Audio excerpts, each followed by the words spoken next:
영수와 광수. 나는 솔로 28기에서 이 두 남자의 이름이 유독 많이 불렸습니다. 한 남자를 둘러싼 두 여성의 심리전과 예기치 못한 사랑의 방향 때문이었죠. 정숙과 현숙 그리고 처음에는 다른 남자를 좋아하던 영숙까지. 교차한 마음들은 마치 사랑의 전쟁터 같았습니다. 그런데요. 그 전쟁의 결말은 아무도 예상하지 못했습니다. 도대체 무슨 일이 있었던 걸까요? 지금부터 정숙의 이야기로 들어가 보겠습니다. 정숙은 왜 어떤 남자와 있을 때는 편안했고 또 어떤 남자와 있을 때는 불편했을까요?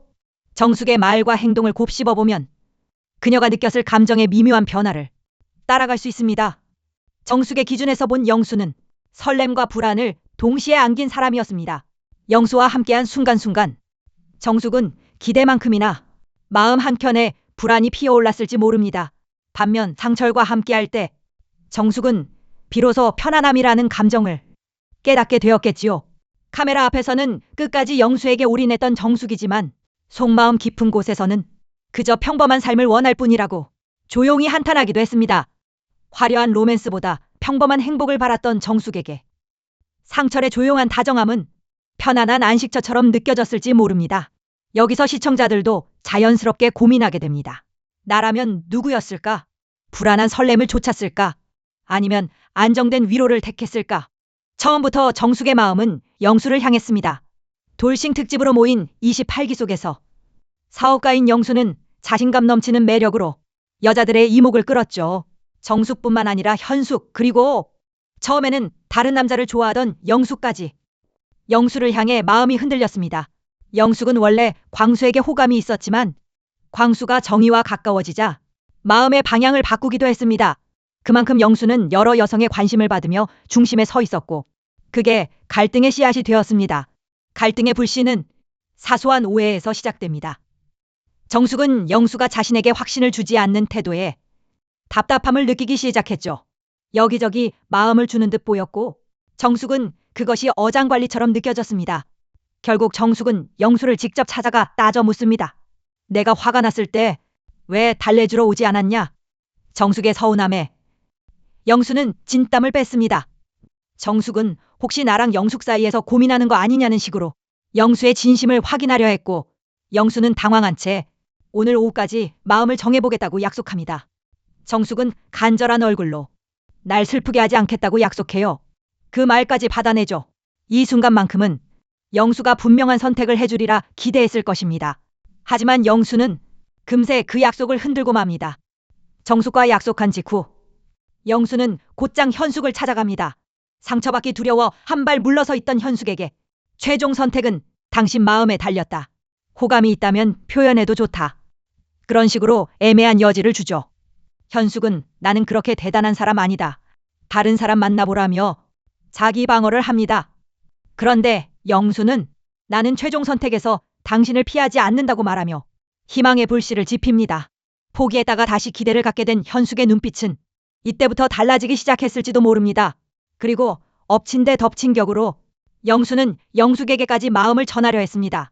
영숙과도 따로 진지한 대화를 나누려 했지만 마침 영숙이 개인 사정으로 눈물을 흘리는 바람에 쉽게 말을 붙이지는 못했죠. 그래도 그날 영수의 모습은 세 여성 모두를 저울질하는 듯 비쳤습니다. 정숙에게는 마음을 정하겠다고 해놓고 현숙에게는 희망을 주고 영숙에게는 말을 걸 기회를 엿보는 모양새. 이 우유부단함이 결국 큰 혼란을 불러옵니다. 결정적인 사건은 데이트 선택에서 일어났습니다.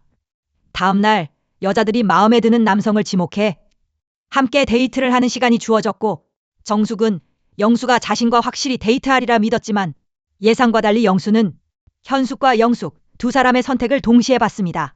정숙은 순간 당혹스러웠겠지요. 결국 정숙은 상철을 데이트 상대로 지목하며 한 발 물러섰고 순자 역시 상철을 선택하면서 상철, 정숙, 순자가 함께 움직이는 데이트가 성사됩니다. 한편 영수는 현숙과 영숙이 함께 동행하는 데이트에 나섭니다. 모든 관계가 복잡하게 엉키는 순간이었습니다. 그 데이트 자리에서 영수의 진심을 두고 폭탄 선언이 터집니다. 영수와 한 테이블에 마주 앉은 현숙과 영숙. 미묘한 신경전이 이어지고 참다 못한 영숙이 단도직입적으로 묻습니다. 인터뷰 때 운명 같은 한 사람을 찾으러 왔다고 했는데 그 사람이 여기 온 거예요. 영수는 말을 돌리려 했지만 계속 묻는 영숙 앞에서 결국 답하죠. 안 왔어. 그 순간 현숙의 표정이 굳어졌을지도 모릅니다. 영수가 암암리에 원래 마음은 정숙이었다. 현숙이 여기 올 줄 몰랐다. 그런 취지의 말을 했기 때문입니다. 현숙은 자신이 애초부터 1순위가 아니었다는 사실에 속이 상했을 겁니다. 그러나 현숙은 물러서지 않았습니다. 오히려 승부수를 던지죠. 오늘 오빠한테 내 매력을 더 보여줄게. 진전될 가능성이 있다면 술이 좀 들어가야겠는걸. 농담처럼 던진 말이었지만 그 안에는 포기하지 않겠다는 의지가 담겨 있었을지도 모릅니다. 영수도 분위기를 맞추며 끝까지 여지를 남기는 말들로 현숙을 달래줍니다. 그 모습을 지켜보던 영숙은 경악합니다. 정숙에게 들은 대로 영수가 눈앞에서 또다시 이중 플레이를 하는 것처럼 보였기 때문이죠. 결국 영숙은 이동하던 길에 참았던 분노를 터뜨립니다. 농락당한 기분이다. 광수에 대한 마음까지 내려놓고 영수를 바라봤는데 결국 농락당한 것 같다. 울분이 섞인 고백과 함께 눈물이 터졌을지도 모릅니다. 그렇게 영수, 현숙, 영숙의 엉킨 감정은 폭발 직전까지 치닫습니다. 하지만 정작 정숙은 그 시각 상철과의 데이트 자리에서 담담히 속내를 털어놓고 있었습니다. 연이은 혼란에 지친 정숙은 순자님과 상철 잘 됐으면 좋겠어요. 그렇게 말하며 상철에게 한 발 물러서는 모습도 보였죠. 그리고 조용히 중얼거립니다. 난 그저 평범한 삶을 원할 뿐인데. 상철은 그런 정숙을 이해한다는 듯 묵묵히 이야기를 들어줍니다. 정숙은 미안함과 고마움을 느껴 식사비를 몰래 계산해 둘 만큼 상철에게 편안함을 느꼈을지도 모릅니다. 연애 전쟁터 한복판이었지만 그 순간만큼은 정숙이 상철 옆에서 잠시 쉼을 얻었던 셈입니다. 그러나 폭풍은 다시 찾아옵니다. 숙소로 돌아온 뒤 긴장이 감돌고 영숙은 이제 영수에 대한 내 감정은 없다. 그렇게 선언합니다. 그러자 현숙은 기다렸다는 듯 말하죠. 그래, 영수는 내 거야. 심지어 정숙을 향해 아까 영수랑 손잡고 다녔다. 은근히 자랑까지 합니다. 그 말을 듣는 순간 정숙의 표정은 굳었을 겁니다. 질투와 허탈함이 동시에 스쳤을 수도 있죠. 이후 모두가 함께하는 저녁 자리, 정숙은 애써 평정을 찾고 영수에게 말을 걸지만 현숙은 가만두지 않습니다. 영수 옆에 바짝 붙어 앉아 농담을 던지며 대화를 가로막고 이내 정숙을 향해 대놓고 쏘아붙입니다. 정숙아, 살살 해줘. 아까 영수 욕 많이 했잖아. 정숙은 깜짝 놀라. 나 욕 안 했는데 맞받아치고 분위기는 살얼음처럼 싸늘해집니다. 영수가 잠시 자리를 비운 사이 현숙은 영수의 자리를 바꾸고 정숙이 끼어들 틈을 주지 않습니다. 여기 말고 저쪽 끝에 앉지 그래. 좌석까지 지시하려 하죠. 정숙은 단호하게 말합니다. 나한테 이래라 저래라 하지 마. 그리고 결국 정숙이 먼저 결단을 내립니다. 모두가 지켜보는 앞에서 담담하지만 단호한 목소리로 앞으로 알아서 잘 하세요. 더 이상 이 사랑 싸움에 자신을 내어주지 않겠다는 선언이었습니다. 당황한 영수는 수습하려 하지만 정숙의 마음은 이미 멀어진 뒤였겠지요. 그날 밤 영수는 현숙과 함께 조용히 걷습니다. 결정을 내리기가 너무 어렵네요. 내일 오후까지는 알려줄게요. 또다시 시간을 미루는 약속. 현숙은 태연한 척하지만 불안과 분노가 섞였을지도 모릅니다. 왜 당신만 모르냐? 왜 자꾸 피하기만 하냐? 속마음은 소리 없는 외침으로 타올랐겠지요. 다음 날 아침 영숙은 생각을 정리한 듯 영수에게 전날 언쟁을 사과하고 이후 경수에게 마음을 열며 뜻밖의 고백을 듣습니다. 사실 어제 내 1순위는 영숙님이었다. 그 한마디에 영숙은 눈시울이 붉어지고 새로운 인연이 열립니다. 하지만 정숙, 현숙, 영수 이 삼각관계는 여전히 일촉즉발입니다. 정숙은 방에 틀어박혀 나오지 않다가 공용 주방으로 조용히 나오고 정숙은 충돌을 피하려 자리를 슬쩍 내주지만 현숙은 그 배려를 받아주지 않습니다. 오히려 큰 소리로 말합니다. 어제 영수가 나한테 그러더라. 남녀끼리 단둘이 있으면 손도 잡고 뽀뽀도 할 수 있는 거 아니냐고. 난 너무 확신이 생겼어. 그 말은 정숙에게 영수는 이제 내 사람이다. 그렇게 들렸을지도 모릅니다. 정숙은 얼굴이 새하얘지고 아무 말 없이 방으로 돌아가 불을 끈 채 누워버립니다. 그때 정숙이 바랐던 건 승리도 반격도 아니었을 겁니다. 그저 이 싸움에서 완전히 벗어나고 싶었겠지요. 그리고 마침내 최종 선택의 날. 정숙은 뜻밖에도 영수를 지목합니다. 마지막으로 단둘이 이야기할 수 있는 데이트를 택한 겁니다. 영수는 말합니다. 사실 1순위는 너였어. 정숙은 되묻습니다. 그럼 또 마음 바뀌는 거 아니야? 나랑 데이트하고 나면 바로 현숙 씨랑도 데이트하잖아. 영수는 바로 답하지 못합니다. 정숙은 조용히 말하죠. 만약 마음이 또 바뀔 거면 지금 말해줘.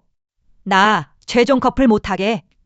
그리고 마지막으로 오빠 이런 부분에서 너무 우유부단해. 그 말은 정숙이 내릴 수 있는 가장 슬프고도 단단한 결론이었을지도 모릅니다.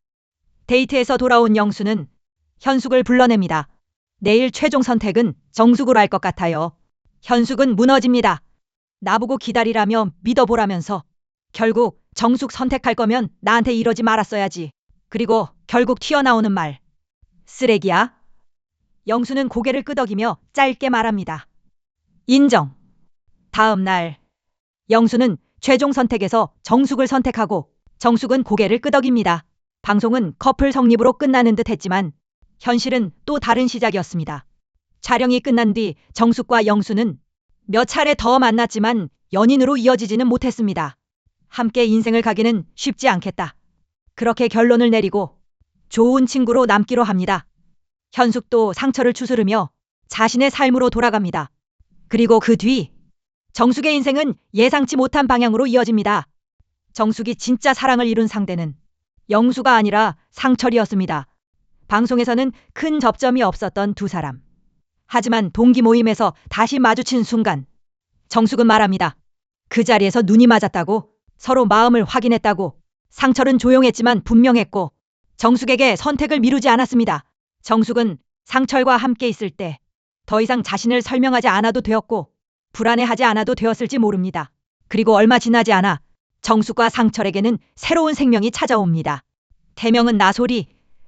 나는 솔로라는 프로그램이 끝난 자리에서 새롭게 시작된 삶. 아이러니하면서도 운명처럼 느껴지는 이름입니다. 이 이야기를 자극적으로 소비할 수는 없습니다. 중요한 건 방송은 끝났지만 사람의 인생은 계속된다는 사실. 그 시절의 선택이 이후의 삶과 어떻게 이어졌는 정숙에게 나는 솔로. 사랑을 증명하는 무대가 아니라 자신이 어떤 사랑을 원하는 사람인지 비로소 알게 된 시간이었을지도 모릅니다. 설렘보다 안정 확신 없는 말보다 조용한 행동. 정숙의 선택은 누군가를 이긴 결과가 아니라 자신을 지켜낸 결과였습니다. 그리고 그 선택은 결국 한 아이의 엄마가 되는 삶으로 자연스럽게 이어졌습니다. 정숙, 현숙, 영수, 상철 네 사람의 이야기는 지금도 각자의 자리에서 이어지고 있습니다. 정답은 없지만 각자의 선택에는 각자의 간절한 진심이 있었다는 것.